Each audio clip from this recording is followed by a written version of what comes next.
રક્ષાબંધનનું પાવન પર્વ ભાઈ બહેનના અપાર પ્રેમ, સ્નેહ, લાગણીઓ તથા વચનબદ્ધતાનું પ્રતીક છે. આજ રોજ શ્રી સ્વામિનારાયણ મંદિર કૈલાશનગર દ્વારા શ્રી ધર્મનંદન સ્વામીજી દ્વારા આજે ભાઈ બહેનના પવિત્ર તહેવાર રક્ષાબંધન નિમિત્તે હરિભક્તોને રાખડી બાંધી રક્ષાબંધન પર્વનો મહિમા સમજાવ્યો. તેમજ મંદિર દ્વારા દર પૂનમના દિવસે ગરીબો માટે 108 રાશન કીટ તેમના ઘર સુધી પહોંચાડવામાં આવે છે. તેમજ દર પૂનમના દિવસે ભગવાન શ્રી સ્વામિનારાયણને સુવર્ણ વાઘા પહેરાવવામાં આવે છે, જેના દર્શન કરી સર્વે ભક્તો ધન્યતા અનુભવે છે. શ્રી સ્વામિનારાયણ મંદિર દ્વારા આપ સૌ હરિભક્તોને રક્ષાબંધનના પાવન પર્વ નિમિત્તે ખૂબ ખૂબ શુભેચ્છાઓ. રક્ષા કરવાની બાહેંધરી છે. આ પ્રણાલિકા અનુસાર આજે શ્રી સ્વામિનારાયણ મંદિર કૈલાશનગર ટ્રસ્ટ ખાતે રક્ષાબંધનના પુનિત પર્વની ઉજવણી કરવામાં આવી છે. આમ તો દર પૂનમના પવિત્ર દિવસે વાલા શ્રી ઘનશ્યામ મહારાજને જે આપ દર્શન કરી રહ્યા છો એ રીતે સુવર્ણ આંગીમાં ભગવાનના શણગાર કરવામાં આવે છે.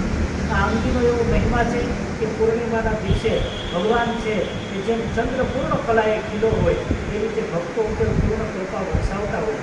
ભક્તો પોતાની લૌકિક મનોકામના એટલા મનમાં જે સંકલ્પ હોય એ ચિઠ્ઠીમાં લખી અને ભગવાનની પાસે મૂકવા માટે આવે છે.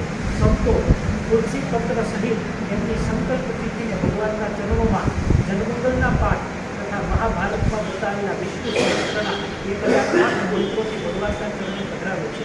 આ બધી જ ચિઠ્ઠી ભેગી થઈ અને નર્મદા નદી એટલે કે સત્ય સંકલ્પ સરિતામાં પધરાવવામાં આવે છે.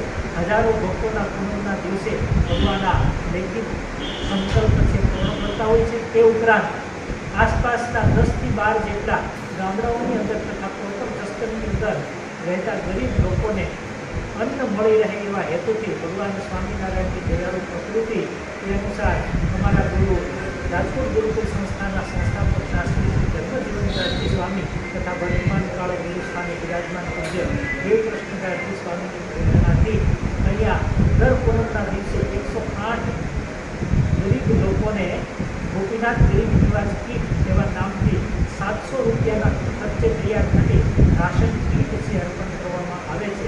પૂનમના દિવસે આવનારા દરેક ભક્તજનોને પ્રભુનો પ્રસાદ તથા સ્વામિનારાયણ સંપ્રદાયની અંદર પ્રસિદ્ધ એવો મગજના લાડુનો પ્રસાદ પણ આપવામાં આવે છે. પૂનમે આવનારા ભક્તજનો 15 દગડ અને 15 પ્રદક્ષિણા કરીને પૂનમ મળતા હોય છે. મહિલા ભક્તો પણ અનાજની વસ્તુઓ ચોખા દાળ વગેરે લઈને પૂનમ કરવા માટે આવતા હોય છે. પૂનમના દિવસે વાળા ભક્તજનો આપ પણ દર પૂર્ણિમાએ ભગવાનના દર્શન કરવા માટે આપણી લૌકિક મનોકામના કોઈ આપણા લૌકિક વ્યવસાયમાં અટવાયેલા કાર્યને પૂર્ણ કરવા હોય તો ભગવાનના ચરણે આપનો સંકલ્પ પૂર્ણ કરવા માટે આવજો.